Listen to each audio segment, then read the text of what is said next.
Mga guys, good morning sa inyo lahat. Concern ko lang mga sir. Sir, ako sir, hindi naman ako pulis at hindi naman din ako sundalo. Individual lang ako sir. Sir, sa totoo lang, naawa ako sa inyo eh. Kasi sir, nag-isip muna kayo ng 10 beses bago kayo gumawa.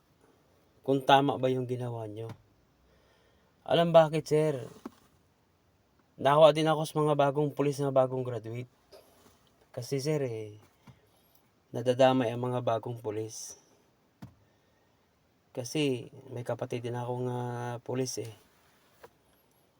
Siyempre sir, hindi naman tayo, sir nasa batas naman tayo sir Tinawag na tayong pulis kasi nasa batas tayo sir. Pero sir, yung hinawakan yung ranggo ng isang general. Proud na proud yung mga graduate na bagong pulis. Dahil may general sila na magiting. Pero sir, sumama ka doon sa mga mali eh. Ngayon, yung pagka-general mo, hindi na sir, hindi ka na hinangaan bilang isang general. Kasi sinayang mo yan sir Bilang isang general sir, sana iningatan mo yan sir. Kasi ranggo mo yan eh. Ako sir, naawa lang ako sa inyo sir. Kasi halos buong mundo, ikaw ang binabatikos. Pero ba't ngayon, turuan na kayo kung sino-sino lang ang puro kayo nagsisinungaling. Sir, kahit magsinungaling kayo, lulusot pa rin ang katotohanan yan. Dahil mali kayo eh. Sana sir, maawa naman kayo. Wag yun namang iralin yung natin, yung ugali bang porkit may kasi may hinawakan kang batas po, isang pulis ka.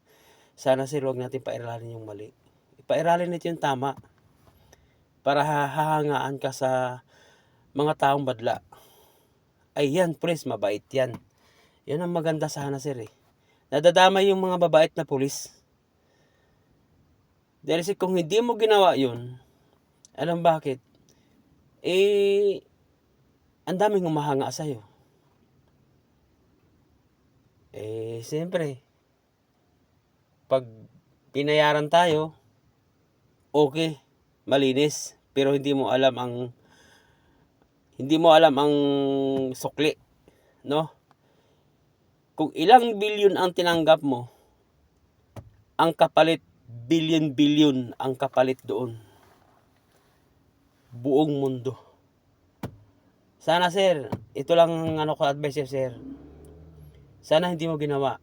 Pati pamilya mo na napapahiya na yan.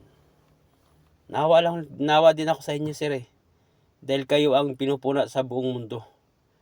Sa ibang bansa man, dito man sa Pilipinas, kahit sino OFW man. Sana sir, hindi nyo ginawa yan. May batas tayo sa Pilipinas sir, sana dito muna dinaan bago natin ilagay sa sir. Kasi wala na tayong jurisdiction dun sa ibang bansa sir Na dito tayo sa Pilipinas Sana sir,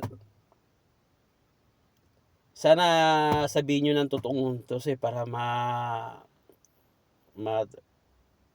malagay na sa tama sa lahat ng mga sinasabi nyo.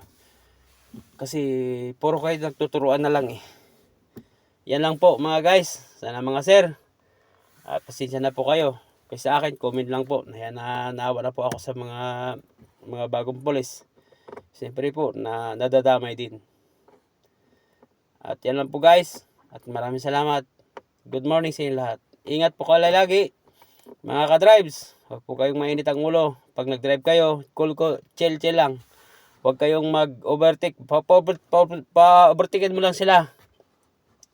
Basta pag mag-drive tayo, chill lang. Huwag masyadong mainit ang ulo. Kaya once mainit ang ulo mo, diyan kayo mabarya sa daan. Yan lang po mga ka-drives. Maraming salamat po. Good morning.